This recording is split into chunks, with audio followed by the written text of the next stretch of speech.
not willing to do what it takes to get there. He signed to One Warrior. Yeah, I was gonna say that he signed to One Warriors. I think he did an episode. Amo DL, those guys, I haven't really. I would love to. I think any fighter has a chance. Salam Sejahtera, very good evening and welcome to MMA Talk Show right here on the MASMMAA Facebook page. I am Rashid Saleh from MASMMAA, and of course, as usual, next to me is Dan Chi from Safor, Malaysia, also part of our new MASMMAA committee as well. Tonight, as we've promised you, we have a very interesting topic to talk to you about. It's about our MMA community who are in the front lines during this MCO. Therefore, we'd like to introduce them into the show very quickly because we've got a lot to talk about this evening. So let me just welcome them in one by one. Firstly, let's start with the ladies first. There's actually one lady only because the rest of us are all gentlemen. She is a medical practitioner in dermatology at HKL, and she is also fought in the One Warrior series in one championship. So let's welcome Dr. Roshnee Khaira. Hi, how are you? Hi everyone. Thanks for having me here, Rashid. You're welcome. Yeah. Red Castle Badro said test. We can see you, and Kim, we can see your writing as well. Next, he went with us with Daniel and I actually to Timor-Leste. He's a ring and cage side medic. He is also in the front lines with JPJ Johor. I think they had a video that was viralized, but we'll talk to him about that. So let's welcome Nazly, Shah, or we call him Bob. Bob, apa khabar Bob? Sihat, Alhamdulillah. Okay. Nanti kita cerita tentang Timor-Leste, tapi sebelum tu kita nak introduce seorang lagi. Next guy, if you haven't. You have seen him in all the MIMMA seasons. He's also our head of medical in the committee for MASMMAA, and he's an emergency and medical coordinator. Let's welcome Syarul Raziff. Hi, bro. How are you? Alhamdulillah. Okay, and finally, not least, he is one of our officials at MIMMA. He's also went with us to Timor-Leste for the first ever MMA tournament in the country, and he works with Police Raja Malaysia. Please welcome Inspector Raja Azlan Shah bin Raja Muhammad Hashim. How are you, Inspector? Good, good. Tak nampak lagi tapi boleh dengar, so don't worry about it. Kalau ada apa-apa kita boleh dengar sekarang. Kita tak nak tengok muka handsome sebab nanti isteri marah.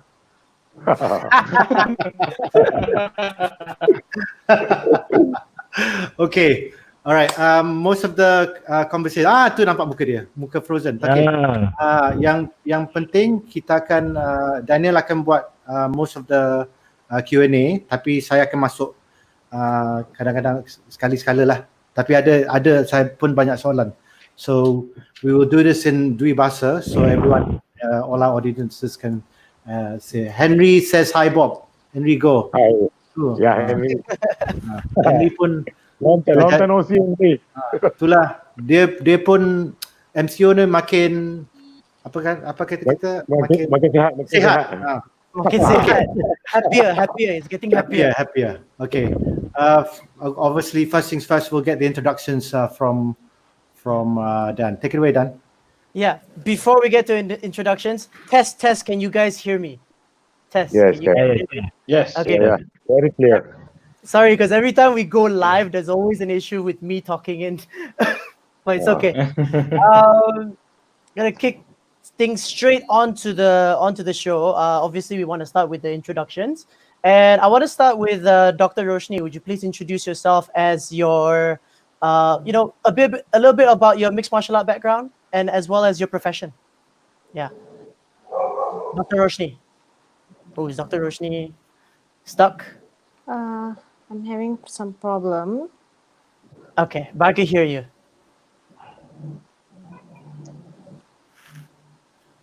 You all right, doctor? Ooh. So, okay, we're just going to continue on with the show. Now, these three men over here pose both all three, sorry, Bob, Raja, and Syarul, they are well known in MIMMA for their work, as officials. Because Bob does a bit of the cage side medic in MIMMA. Syarul, head of medic as well for MASMMA, and Raja Azlan as one of the best referee I've ever seen that we have here in Malaysia. So a little bit of introduction, Bob. Boleh start dulu tak, Bob? Intro pasal Mima. you punya macam mana you masuk dalam MMA? Macam mana you masuk dalam MMA dengan you punya kerja lah. Okay. MMA ni saya bermula dengan Mima ni daripada Mima, kalau tak silap Mima 2, Mima 3. Bila saya berjumpa dengan Syarul, and then Syarul bawa saya, dia menceritakan pasal saya, Bob di Mima from the Hari Belia Malaysia. Masa tu di Putrajaya. Then saya cakap dengan Syarul, ni the best fight yang saya boleh tengok lah kan, sebab the body contact kena, that means dia boleh pukul mana-mana.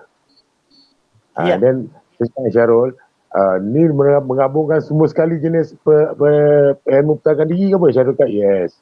Dan saya nampak lah kat situ ada kuncian, ada lock, dan ada hit, ada kick semua. So dia jadi saya minat. And then Syarul cakap saya, why not you join us? Okay. Dari situlah bermula dia. Tapi sebelum MIMMA, Bob ada kerja for other fight shows? Mungkin Muay Thai? Saya seorang daripada jurulatih silat. Saya bermula dengan silat sebenarnya. Okay. Saya bermula dengan silat kunci Melayu Melaka, and then saya dalami lagi dan dilantik sebagai jurulatih muda di silat kunci Melayu Melaka. Okay, nice. Congratulations for you. Okay. Alright. Moving on now to Syarul. How did you get yourself into MMA? Okay, first of all, I think it's all start in MIMMA lah. First, MIMMA we fight dekat Paradise Mall.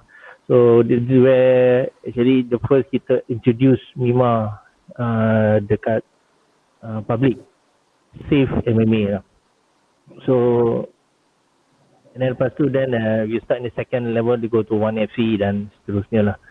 So we can see that the minat untuk medical tu untuk for MMA is starting from there lah. Basically on specific untuk tu. Sebelum MMA tu, sebelum Abang Syarul masuk MMA, what was your profession? Actually profession saya background memang pre-hospital care dengan disaster management. So sebelum MIMMA tu, then kita ada most to the karate do. First of all, I was standby for karate do for Hayashiha, Then lepas tu then taekwondo, and then wushu. And from there lepas tu baru start for grade MIMMA till here, till sekarang lah. Okay. And finally, another introduction from all the MIMMA crew officials, from our referee Raja. What about your intro? How did you get involved in MMA? Well, at first I trained with Jim, and then just for a little while, and then I think I got in 1 or 2 matches. Then after that, I quite slowed down because it's kind of hard to find an opponent for me, because I don't know, at that time I was not lucky enough to have my opponent. So and then I started with F3 when they conducted the referee course. So from there I started with F3 championship fights, and then as time goes along, then I move on to MIMMA, and I would like to thank MIMMA for giving me the opportunity to grow in terms of refereeing and also being a judges. So I think it's a good progress for me. I really like what I do right now, and then that is how I get involved with MMA. I nak tanya, Raja, nak tanya. Is being a police make your job easier as a referee? I cannot say that so much because it's up to you on how you're going to decide. Because as a referee, our main responsibility is to make sure that the fighter will not get injured as bad as they should lah. Because kita pun kena tahu yang all these fighters, especially amateur fighters, they don't have any insurance policy, and then also if they suffered from any permanent injury, they will be on their own. So that's why. So in terms of being a policeman, it does have a little bit of similar characteristic, but I don't say much lah, just a little bit. Okay. I tanya tu sebab even the head of referee in the UFC, is it head of referee? Big John McCarthy. He's a policeman. Yeah. Oh yes. So I thought maybe policemen make it a lot easier for themselves to get involved in being a referee. Okay. Finally, we're gonna the final introduction for the show. Dr. Roshnee. Dr. Roshnee, please do tell us about yourself, about how did you come about in mixed martial arts? Okay, so I'm actually a practicing doctor in Hospital Kuala Lumpur. I've been working there for the past 3 years, and then before that, I was in the respiratory center, Institute Perubatan Respiratory, for 3 years as well. My martial arts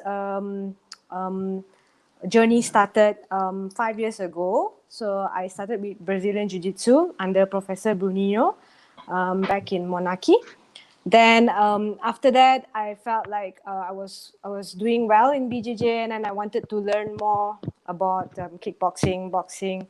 So and then also I train wrestling as well. So I incorporated all of that, and then I felt like okay, probably I want to try MMA as well. And I felt it's challenging. So and then I got an opportunity to fight at One Warrior Series, and I fought there twice.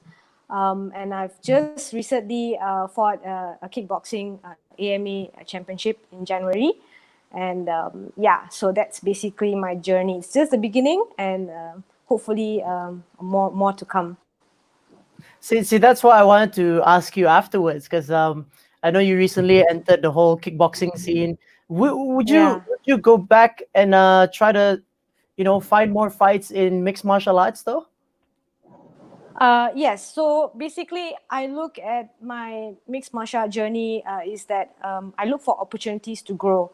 So I grew in Brazilian Jiu-Jitsu. I fight most of the time in Brazilian Jiu-Jitsu. So I want to fight more in different kind of variety, and hopefully that will help and incorporate all together to make me a better MMA fighter. Yeah. Okay, and you spoke something that struck a chord in me for this show, was that you deal with the respiratory system, right? Yes, correct. Yeah, so that's going to be a lot of relations to what we're going to talk about, especially with the current situation. Yes, correct. Yeah, moving forward now is that I want to ask all of you, about how was your experience during the first phase of MCO. Things was very hectic. People still had a lot of time, not enough time to adjust.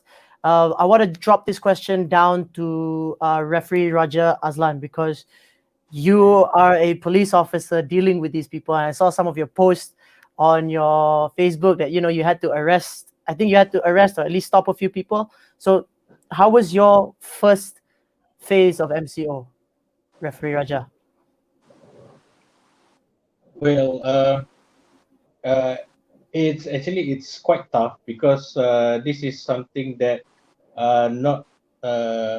this is like a situation that nobody has been before. So I think at the moment, during the first outbreak of MCO, and then when the MCO was initiated, everybody is like they was in shock. So it's normal for us to see that some of them do not oblige with whatever orders that we given up to them.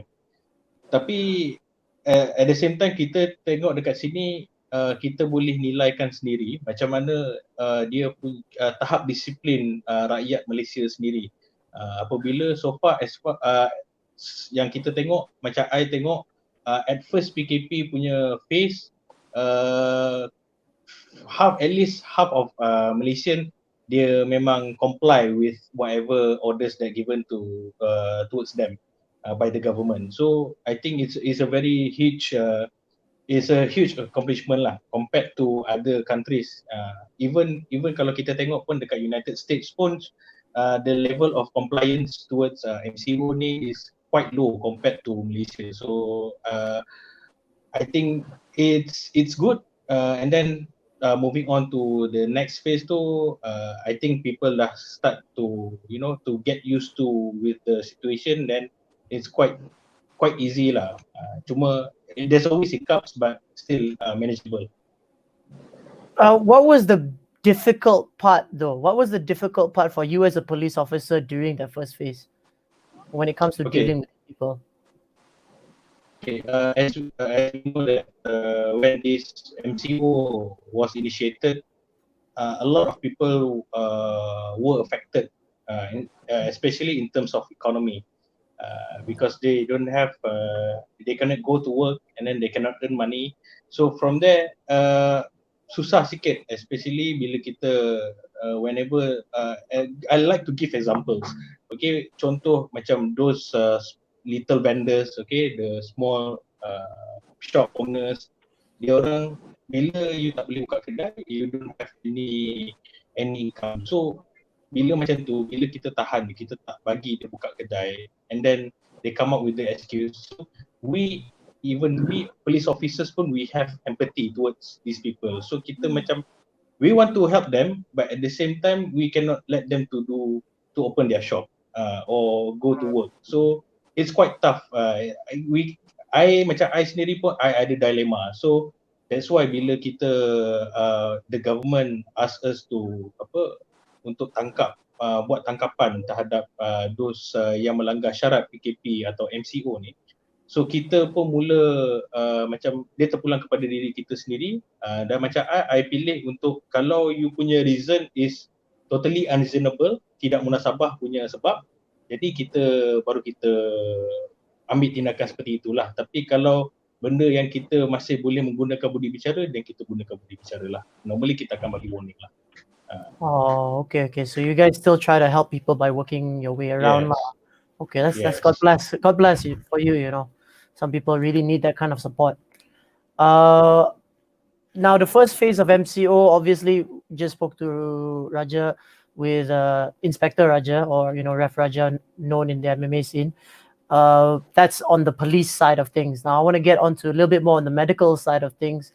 And one of the first few responders that has to deal with this is Syarul. Syarul, you tell us exactly what do you do for this period of MCO? Okay, basically that during this period of MCO, I will be in charging on transportation of this called as PUI, personnel under investigations, or we say a patient under investigations. So the task is that we have to gazetted one special ambulance, or we call it special transportations, where behind of the transportation it must be full cordon area. There is no equipment. Aircon have to be clear, have to be closed up. The medical personnel need to be full PPE, and then during the transportations, we have to make sure that there is no air in and air out to be leak off, and we have short time. Sorry, Syarul. Transportation maksud you ambulance? Transportation means ambulance. Oh, okay. Sorry, continue. COVID personnel ataupun PUI, they cannot be transferred with normal vehicle. So they have to be a special protocol. Okay, so special protocol ni actually dah start during January itself. So each of the hospital, each of the area kena ada gazetted. So for us, ambulance yang untuk transportation PUI dia tak boleh banyak. So we also short of staff. So the challenges that kita ada masa transportation is what will happen if our crew exposed, what will happen if ambulance tak dikon, because the virus cannot be seen, so are we doing cleaning? Is it enough? Chemical? Is it enough protocol? So that is what we scared of.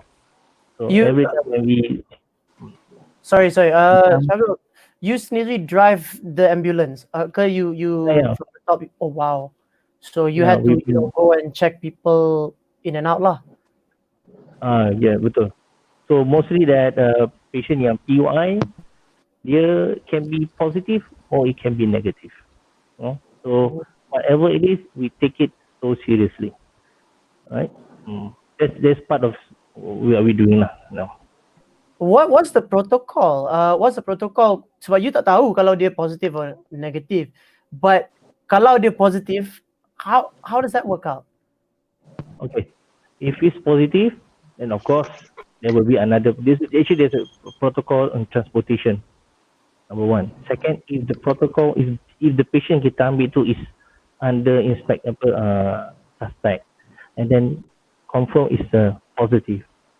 Jadi maksudnya there's another protocol where the person who drives the ambulance or the transport kena quarantine, and two of that personnel need to do for COVID test, and these people cannot go home.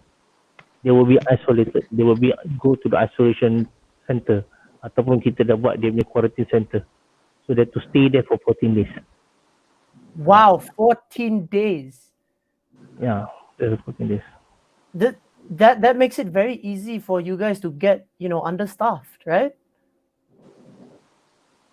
Yes, betul.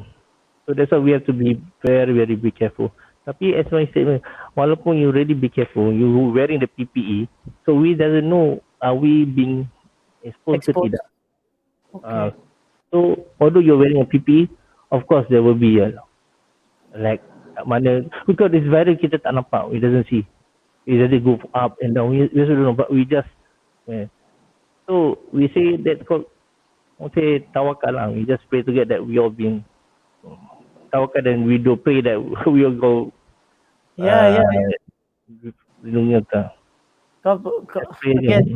Again, like what I said to Ref Raja, God bless for you guys to be here, and glad to know that you're still okay. Now I want to ask about Bob. Bob, you work for JPJ, kan? Yeah. Just now before the show, you were explaining to us about what you do. Now, can you tell us to the audience about what you do and what's it like for you as JPJ? You dapat keluar tak? You kena keluar tak jaga trafik? Masa ni kita dah serahkan pada PDRM. Tapi kami di pihak JPJ menyarankan kepada semua orang awam lah, tak perlu pergi JPJ nak renew road tax ke renew lesen. Macam kita tengok yang baru ni tengok viral kan kat Penang, diorang berlari nak pergi renew lesen ke road tax. Tak perlu. Sebab Agung dah wartakan dah, kita takkan keluarkan saman as long kalau you punya kereta ada insurans. Jadi tak perlu datang ramai-ramai ke JPJ. Kita takut nanti COVID ni akan lebih teruk. Bila dah ramai sangat, jadi tak ada penjarakan sosial tu, tak ada tau sebenarnya. Tapi itulah tugas kami di penguasaan, kami kena arahkan orang awam. Okay. So in the first week of MCO, what do you have to do in the first phase? For the first PKP, kami di JPJ tak ada apa-apa lah. Kami diarah untuk berehat dululah. Bila dah mula PKPB ni, bila kami diarah untuk bertugas, that's why lah kita nampak macam mana orang awam bila dah first PKP dia tak boleh keluar, and then dia dapat PKPB, dia macam dapat, dia satu culture shock tau. Dia nak keluar dari rumah. Betul tak? Kalau saya tanya Raja Azlan macam mana dengan keadaan jalan sekarang. Betul tak Raja? Bila dia dapat PKPB ni, dia orang macam cut shock nak keluar rumah je tau. Betul? Itu yang kita takut tu. Dan ada certain sampai sanggup tipu nak balik kampung punya pasal nak raya kan. Tapi tak elok macam tu sebenarnya. Ni lagi lah. Yang terbaru ni JPJ telah MOT, Kementerian Pengangkutan dan beri satu lesen mengatakan sekolah memandu akan mula beroperasi bermula 1 Jun. Tu lagi kami di bahagian pengujian ni lagi rasa amat takut kerana bila test driving ni kita duduk bersebelahan dengan calon yang jarak dia tak sampai 1 meter. Oh. This is untuk satu negara eh? Ya, satu Malaysia. Wow. Ah. Okay. Dia bukan Tapi tunggu untuk jalan Jun, dia hari ni je. Hari ni terus buka. Dia bermula 1 Jun tapi kita dah buat satu SOP untuk sekolah mandu atau driving school untuk mandu. Bermakna dia orang kena ada penjarakan tempat and then dia orang kena sanitize semua sekali barang-barang dia orang. Bila dah cukup SOP tu baru kita naziran JPJ akan datang. Bila dia cakap okay complete baru boleh mula ujian. Tapi kita kurangkan calon lah daripada satu kelas kalau macam you ambil PSB atau GDL normally satu kelas dalam 50 orang tapi kita kurangkan kepada 20 orang. Okay. I mean, still 20 orang tu banyak tu. Still banyak tu.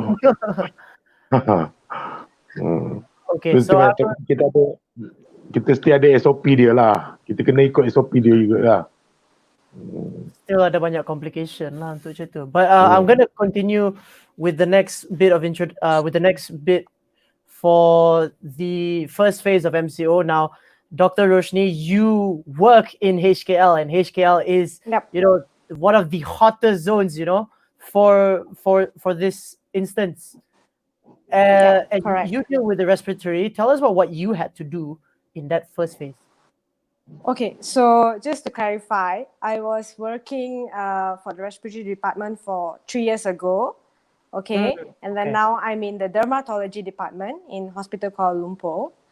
I'm basically not a first liner, seeing COVID patients on the daily basis, but I usually see patients with skin diseases, maybe or maybe not associated with COVID cases. We have a lot of chronic diseases like psoriasis. So basically, those kind of diseases makes them their immune system to be low. So hence they tend to get a COVID infection. So the first phase during the MCO is that, of course, there were a lot of patients coming in, and a lot of protocols need to be met, we were afraid, of course, because we didn't know what we were going to expect, I've seen like a suspected COVID, which is, we call it a SARI patient, severe acute respiratory illness patient. And so it's scary because we don't know, and we have to wait for their results, which will only come back 48 hours later. So it's pretty scary down in HKL. Do you get to work with the COVID patients, or is that been passed on to another team?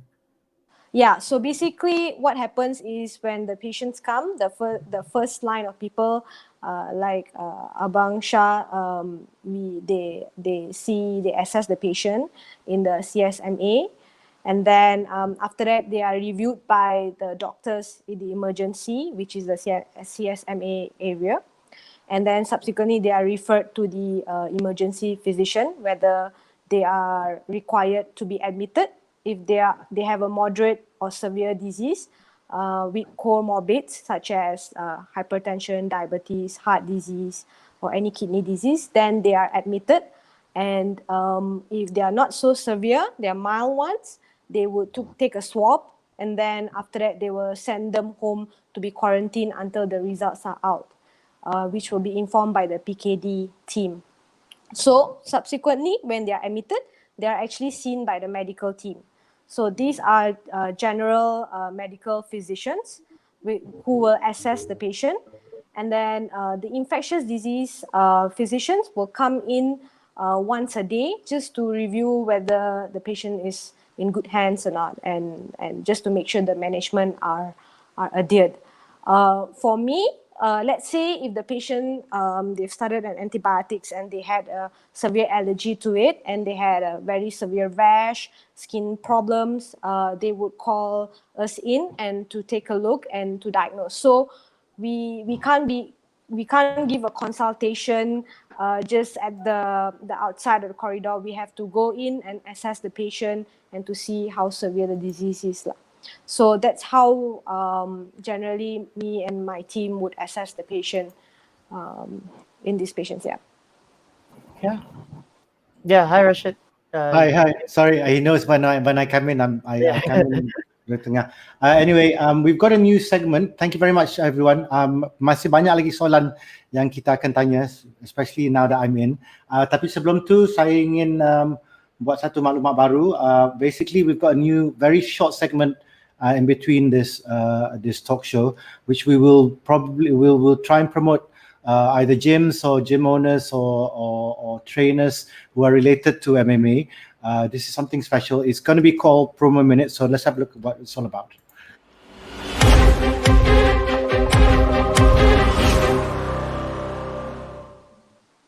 Okay, for our first ever promotion on the MMA talk show, this is all we're doing this for free. We're not going to be getting any money from it.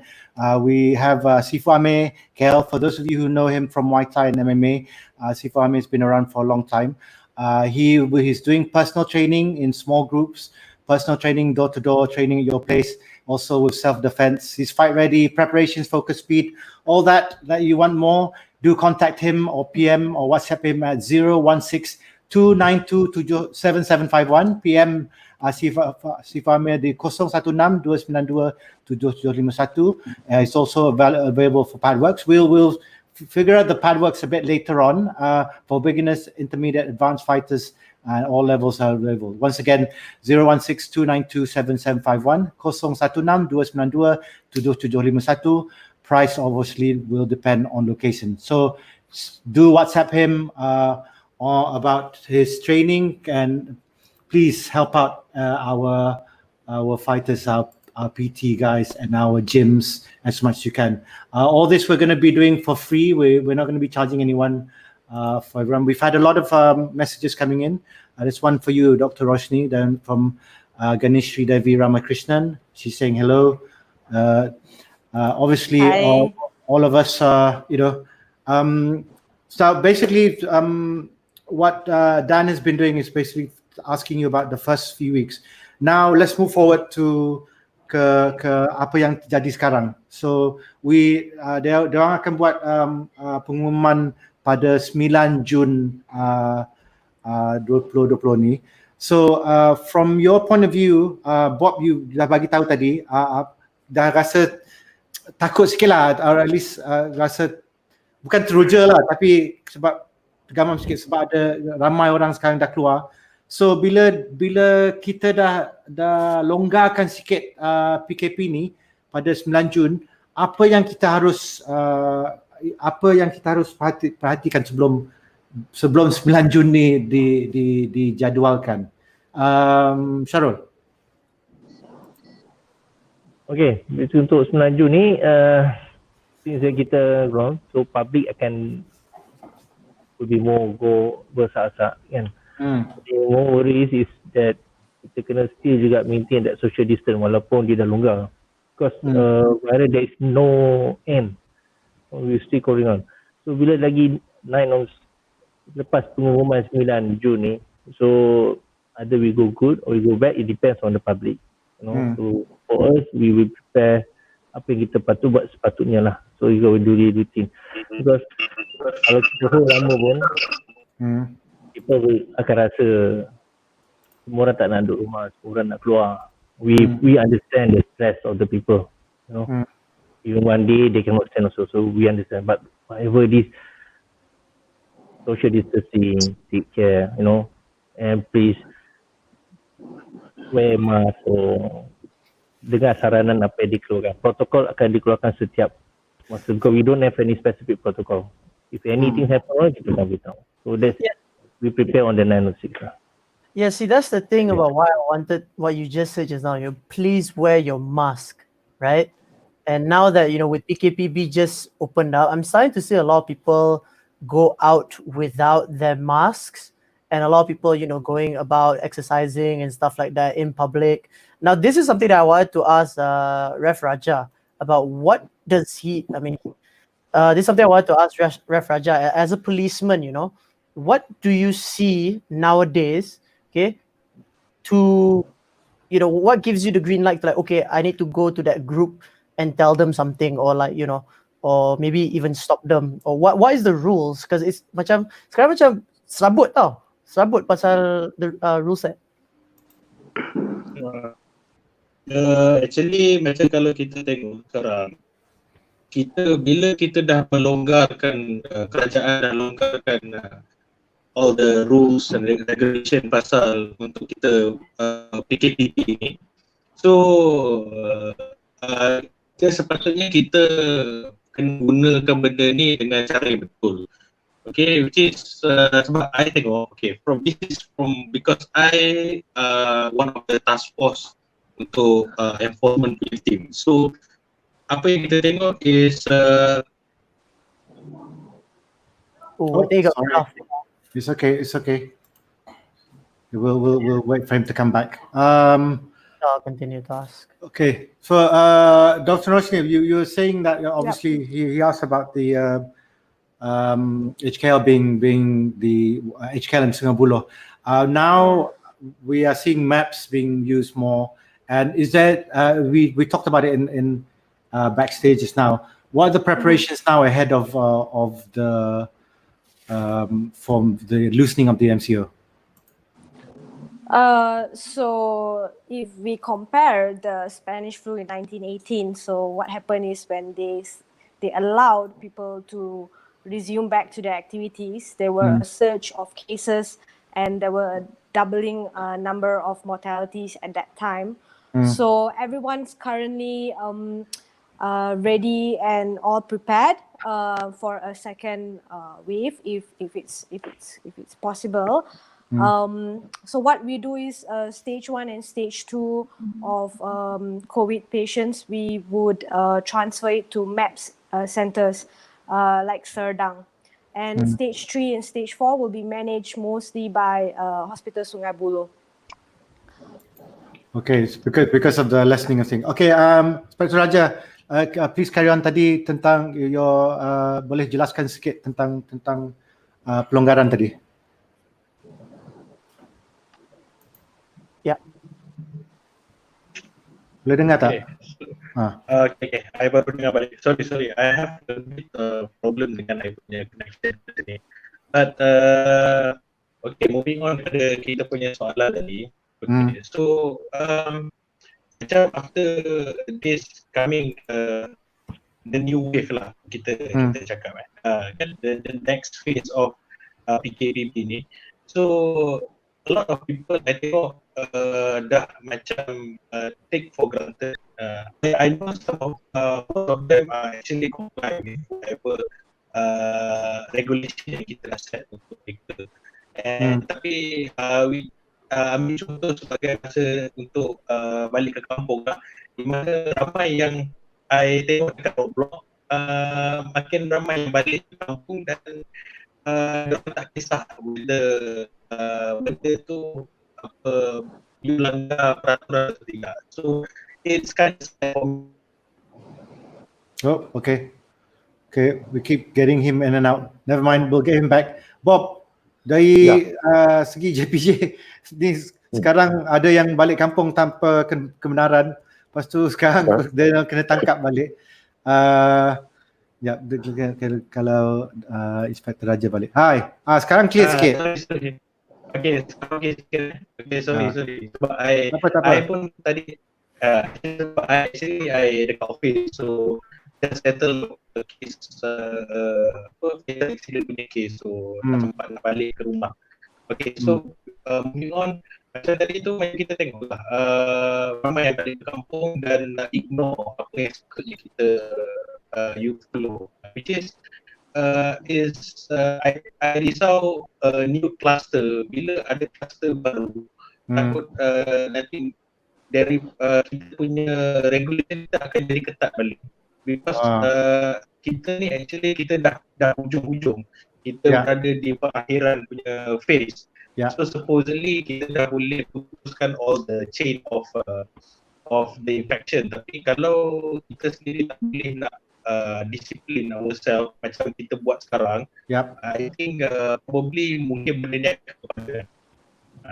Yeah, that's quite scary. Sebab itulah pelonggaran tu kita patutnya again, you know, it's up to our the people out there. Tapi Bob, dari segi JPJ ni sekarang, you bagi tahu tadi yang sekarang driving school memang dah buka 1 Jun, tetapi yang nombor yang akan ambil test semua, pengujian semua, yang test driver masih kena duduk dengan pemandu juga. So dari segi itu macam mana perasaan Bob? Oh, kami perasaan kami sebagai penguji ni sebenarnya paling takut sebenarnya. Kami memang takut sangat ni. Sebab kita duduk dekat sebelah driver kan, tapi walau macam mana pun kita ada SOP dia lah. Dari segi MKN, Majlis Keselamatan Negara pun dia akan buatkan satu SOP bagaimana kita akan nak menguji, tapi menguji driver dari segi test driving dalam kereta lah. Untuk motosikal tak ada masalah. Untuk motosikal memang tak ada masalah. Tapi untuk test kereta ni mungkin setiap ini kita punya agakkan lah. Setiap kali calon masuk kena sanitize kereta, and then calon keluar sanitize lagi sekali, baru calon baru masuk. Dan kami pun kalau boleh face mask tu memang wajib. Dan kita sarankan kepada semua calon dan kepada semua orang yang ingin berurusan dengan JPJ, tolong bawa pen sendiri. Betul. Kan? Tentu kita pun sekarang di JPJ pun kita kalau boleh tak menggalakkan urus niaga menggunakan wang tunai. Kalau boleh pakailah kad ATM dan juga ataupun kad debit atau credit card. Sebab kalau bila ada wang tunai, maknanya ada penjarakan sosial tak ada dah. Ya. Kan? Sebab kata doktor pun benda ni boleh berjangkit, kita tak nampak pun benda ni. Melalui pegangan duit ke apa kan. Jadi kalau seeloknya memang kita galakkan sangat-sangat, gunakanlah debit dan juga credit card untuk segala jenis pembayaran. Kalau yang pakai online, dia orang tak pakai, sekarang JPJ tak ada, kan nak bayar online pun boleh kan? Online untuk lesennya. Tak, lesen tak boleh. Oh, lesen tu dengan post office. Lesen memandu memang tak boleh. Sekarang yang boleh buat online, company biasa buat lah untuk bayar road tax dengan MyEG. Road tax boleh lah untuk bayar nombor-nombor tender, itu dibenarkan lah. Tapi kalau lesen memang kena datang lah. Kena memandu juga. Tapi itulah. Tapi awak rasa tahun ni 2020 ni memang tak ramai lah yang akan buat ujian ataupun PAS lah. Sebab semua orang takut kan. Itu kemungkinan besar lah. Sebab apa? Sekarang ni dah 3 bulan yang tak ada ujian mandu. Mungkin backlog kita pun dah banyak ni. Di mana ada yang pemegang lesen belajar memandu, iaitu lesen L, yang dah habis, dah expired 2 tahun, tapi kerajaan kita beri keistimewaan pada mereka, kita bagi extra 6 bulan untuk orang tamatkan, dapat untuk orang tamatkan, untuk dapatkan lesen belajar lesen memandu penuh lah, ataupun practicing lah, PDL. Okey, ada komen daripada Wallace Tan dari dekat Sabah. Dia kata ambil test, aircon pun tak boleh pasang, buka tingkap je. That's true, Dr. Ross, right? Yeah. No aircon. Why is that? Can you just explain that to the people out there? Why people can't use aircon? Because this coronavirus, they are basically aerosolized in the air. So with the air conditioning, there's basically reuse of the ventilation, and so the exposure to the virus is much greater. So it's always it's important to have good ventilation and to prevent from the virus droplets being inhaled by us. Okay, let's quickly go into the sort of the MMA environment. what we've all experienced. Inspector Raja, dari segi how do you feel about what the gyms are trying to get back, nak buat balik SOP? Awak rasa dari segi polis ataupun dari segi PDRM, do you think it's too soon for us to come back, or is it okay for gyms to reopen? Daripada apa yang saya tengok, actually kita boleh pergi buat kita kena set satu SOP untuk gym. Actually, because I know that a lot of gym already affected dengan MCO ni. So, tapi kita masih boleh menjalankan benda ni. Sebagai contohnya, mungkin boleh buat dekat outdoor dengan jarak yang sesuai dengan peraturan yang sebetulnya lah.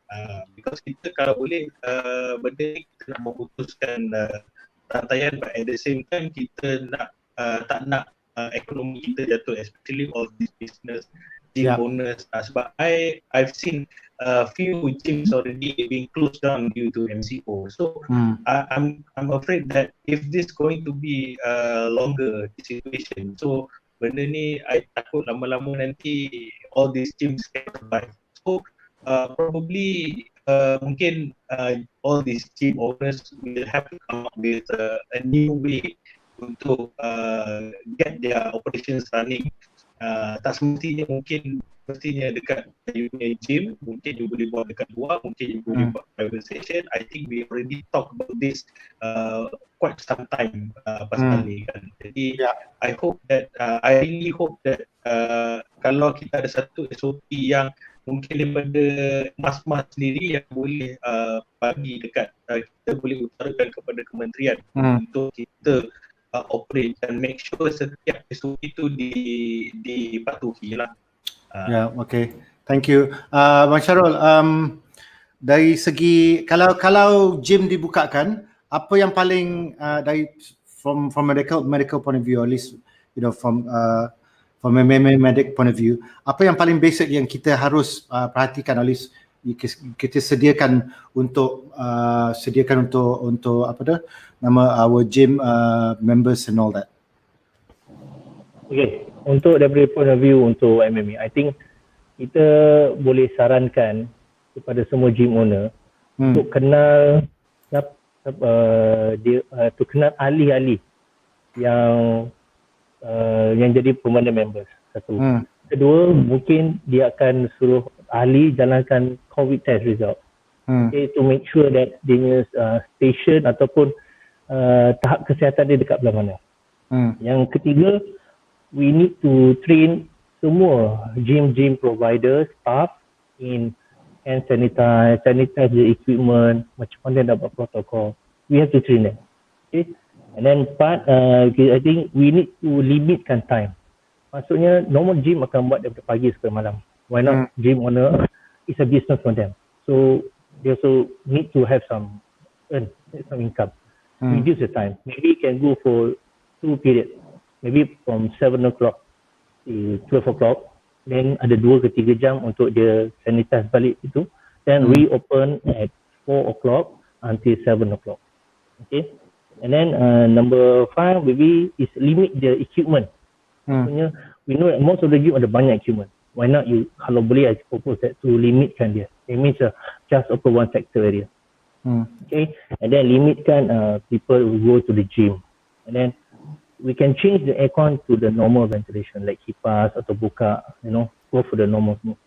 And the main part that maybe MASMMAA, so maybe the medical team will be monitor. We will open a hotline for all the gym owners. Any question, any apa, we are there to help you guys. Even these people, kalau gym owner perlukan sanitize to all the gym, we will try to provide in local. So stage by stage that we know. Because kalau kita tak buka, everybody don't know. They think that COVID is more scary. So we have to plan that. Whatever is, health precautions number 1. They have to know 3 precautions. Number 1, they must know ada symptom of sore throat. Kedua, ada having this fever more than 38. Ataupun they know that they got symptom macam illness or diarrhea. then we need to stop them. Jangan datang ke gym ataupun jangan datang. So we need to monitor. So how to do this? That we need to train the gym staff. Who are going to train? That we have to train. The MASMMAA have to train. So we will have a first platform. Maksudnya platform first batch in central region, katakan KL and Selangor. Yeah. Then they will move to another state, Basically to train all the gym staff. Okay, so that these people know, okay, what are their limits. And these guidelines, we will monitor. Okay, we will monitor. Macam mana siapa yang akan, if let's say, katakanlah gym being exposed with COVID positive, what are the next steps? What are the SOP? And we will guide them. Okay, how to related to PKD, mana what is supposed to do, then who is affected, macam mana how to sanitize balik. So the only thing that the old generation ni nak tahu macam mana kita nak, they want to know what are the steps, want to know. So maybe we can guide them also. So we can get some expertise daripada luar to join, untuk help. So maybe we do a MASMMAA task force for all the gym owner. Okay, ada soalan dari Andy Tay yang pemilik gym Elite MMA. Ini untuk Dr. Roshnee dengan Bob juga sekali. Abang Syarul, do you think you can come up with proper protocol, which is just spoke just now, SOP for staff to follow? So actually yang idea yang you bagi tadi tentang kita membantu KKM untuk buat spot check tu, I think that's a very good idea. So kita okay, it's more of easing the problems and rather the staff things that the Ministry of Health are having lah. So kita medical team kita sendiri yang akan jaga orang MMA. That's a very good idea. Or a place we can refer especially for MMA gym staff. Because sekarang kita cuma scan dan sanitize. Dr. Roshnee, what are your thoughts on that? Because you had a gym. Unfortunately, you had to close it. But what would have been your protocol for that? I think first and foremost, making sure that the students are adhering to the SOP. So let's say we check the temperature, make sure they have no contacts with anyone who had a COVID positive, or possible they could be a PUI, which is a patient under investigation. So just make sure they are not all those kind of criterias, and no other symptoms, because COVID patients, COVID people, they might not have symptoms the first 3 days, and they can be very highly infectious. So it's a very risky take to this. Of course, sanitization and proper social distancing, and then especially after using the equipment, because it can be in the surfaces for 8 hours. So you have to have your staff to make sure that you have to sanitize that whole area. So you have to keep doing that repetitively, and then you have to have good ventilation in your gym.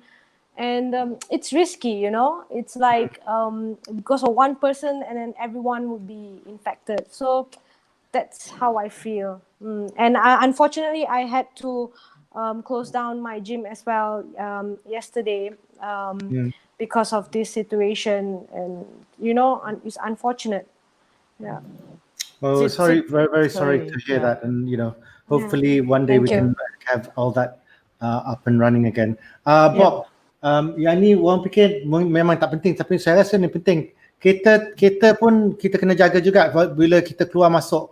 Apa yang selain daripada pakai mask semua, apa yang kita harus jaga bila kita, you know, memandu dalam kereta lah, dari segi pakai aircon ke apakah SOP untuk memandu dalam kereta ni sekarang?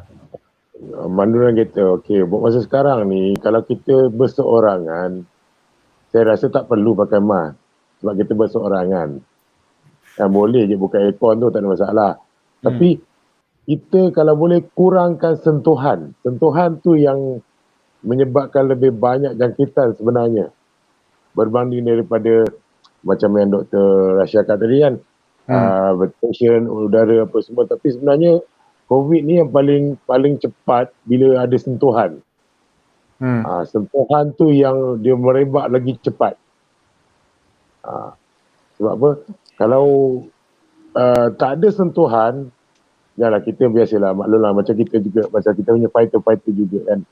Macam NDT tadi ada satu soalan NDT mengatakan macam mana nak buat SOP untuk nak buka gym. Boleh buat untuk praktis, saya rasa tak ada masalah. Tapi kalau boleh equipment tu macam doktor cakap tadi lah. Macam mana nak cuci equipment, lepas tu bila kita buat practicing, kita mesti ada fight. Bila kita fight, kita ada pergelutan, maknanya sentuhan badan di antara coach dan juga kita. Itu yang kita takut sangat benda tu berlaku. Kalau untuk practice macam Azlan cakap, kita buat outdoor, just running ke apa, itu so alhamdulillah saya rasa tu benda. Okay. Inspector Raja, dari segi okay, I have to ask this, but dari segi from the gym owners, what kind of responsibilities do they have in terms of kalau ada dia suspect ada gym member yang positif, apakah yang dia harus buat? Adakah dia pergi berjumpa dengan tell the medical? What's the procedure to do that? Yap, nak tanya dia. No, we've got him. Boleh dengar tadi? Okay. Okay.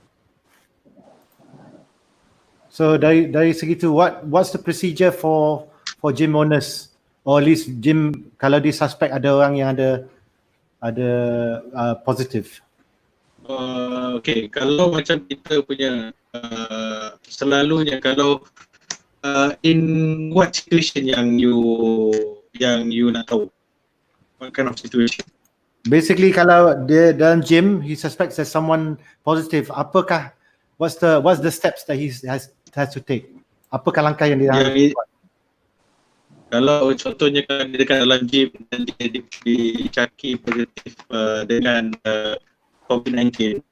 So macam selalunya kita macam polis, kita hanya buat rondaan. Tapi apabila kejadian macam ni, ada satu kes positif, kita akan maklumkan kepada Kementerian Kesihatan ataupun klinik kesihatan yang berhampiran untuk hantar tim untuk handle sendiri, sebab kita bergantung kepada kepakaran daripada Kementerian Kesihatan punya staff untuk handle this kind of situation. Jadi daripada segi polis punya peranan, kita lebih kepada pengawalan dan pemantauan dan juga penguasaan undang-undang untuk melaksanakan apa-apa arahan dalam PKP lah, daripada segi situ. Okay. Terima kasih. Dan? Yeah, just before we, close out the show, it's almost been 1 hour. One thing that I wanted to ask Dr. Roshnee, and also open to Abang Syarul, is could you care to take your time to explain to each and every one of our audience exactly what are we dealing with? Like, I think that because it's like, there's a lot of people who says, this is how COVID-19 works, this is how COVID-19 works. It is like multiple things, but you as doctors and people who deal frontline especially, what is it? Yeah, pretty much. Okay. Abang Shah, you want to start first? Or yeah. Okay. COVID-19, basically it's a coronavirus. So just like SARS or MERS, COVID, so it's highly infectious. And just like SARS and MERS, COVID, they kind of settled down after some time. So we are hopefully that we are able to contain this virus with the vaccine. And currently they are conducting human trials on the vaccine in UK. So let's be hopeful with that. So, but unfortunately, we have to be prepared because there are 1.8 million viruses in worldwide. So, and there are a lot of viruses that we are unaware of. So we must always be prepared for any other pandemics. And I think the government is doing a very good job in containing this COVID-19, and also so much effort from the frontliners, the police officers, the military, the healthcare personnel. Everyone's doing an amazing job in containing this virus, and we are one of the we are doing really well actually. So yeah, so that's my take from this COVID-19. Yeah. Okay. Sorry. I know that was supposed to be the last question, but I Syarul, just popped up in my head for one more. Was this? How long do you think this will go on? Dr. Roshnee, yeah. Yeah, we can't really say how long exactly, because we are hoping for a herd immunity, and yeah, like I said, vaccine is actually the main priority that will protect us from this, just like smallpox, just like all other kinds of viruses and measles and all that. So the vaccines really helped us, So I think the best is just hoping for the vaccine, and we must also do our part in preventing from the transmission of the disease. Don't go for gatherings, and protect yourself always. Wear masks, sanitize yourself, because it just takes one person to kind of like ruin. It's like a domino effect. Everyone kind of get affected. So everyone must play a role, and then we can see whether how long is this virus going to be like. Yeah. Okay. Okay, Syarul, last words. Nasir, okay, like Dr. said lah, it's never, so far tak ada end. Okay, we never, tak tahu mana bila nak stop, we also don't know. So we can say that we are standing by, for the worst, and kalau apapun, the government have take a lot of major precautions, okay, and it's to the public, okay, whether they want to continue or not continue. But for us in the frontliners or in the people working in the hospital, we have to do what is normal. That was our normal duty. So just stay healthy and keep your distance. Right. Okay. Ada semua. Bob, ada apa-apa nak bagi tahu orang Johor kat sana? So far alhamdulillah Johor semua dah hijau dah semua. Dah okey, spot tak ada spot dah hijau so far. Tapi satu lah nak beritahu, kalau boleh, virus ni cuma kita saja yang boleh hentikan dia. Jadi kita jaga kita. Kalau orang Malaysia ni masih lagi nak keluar jalan-jalan, nak buat reunion, gathering apa semua, kita tak boleh terlalu suka sangat lah. Bagai PM cakap pun, ini norma baru kehidupan kita. Jadi kita kena stop lah. Dan last but not least, Inspector Raja Azlan. Okay, I hope that kepada semua rakyat Malaysia, kita dah berada di hujung-hujung dah sebenarnya, because kita dah nampak ini kita dah boleh, kita dalam keadaan semakin pulih. Jadi kita perlu mendisiplinkan diri. Tak apa Kim. Speaking about being disciplined, kita takkan tinggalkan dia, okay? We don't lose everyone. Walaupun dia baru balik dari kerja juga, so dia pun rasa he's still in his office, yeah. Okay. Tak apa. Kita jaga kita. Carry on. Nas sekarang dah clear sikit. Betul. Okay, so last word. Okay. So macam cakap tadi, kita menjaga kita, dan kita apa arahan yang diberikan kita comply, supaya bukan kita buat untuk besarkan orang, tapi kita nak menyelamatkan orang. Jadi kita sama-sama berdisiplin, dan insyaAllah kalau kita boleh buat apa yang disarankan, benda ni akan berakhir dengan cepat. Okay, thank you. Dan kita harap dapat anjurkan lagi tournament MMA lah, sebab kita semua ni dah memang rindu kan. Dah sikit dah hujung dah. Yang last yang kita buat dekat Cobra, yang fight for change. Syarul tak ada, Bob pun tak ada soal itu. So anyway, terima kasih. Thank you very much guys for joining us for this show. It's been very informative, very educational. Yang penting saya harap audience kat luar tu perhatikan apa-apa komen yang diberikan, apa-apa kan all the advice that we've been giving as well. I'll wait for Inspector Azlan final word. Dah, he gave his final word ready. Terima kasih. And guys, please stay safe, yeah. Stay and we will hope to keep ourselves safe as well. But from us here at MASMMAA, thank you very much for watching us. If you have anything to promote, like Sifame here, silakan send it to us at info@masmmaa.org, and then we will help promote you guys as well. Daripada Wallacean, selamat hari gawai press. Oh, selamat hari gawai. Dan have a good week to all of you from all of us here at MASMMAA. From us, thank you very much. Have a good night. Bye bye. Thank you guys. Thank you. Okay.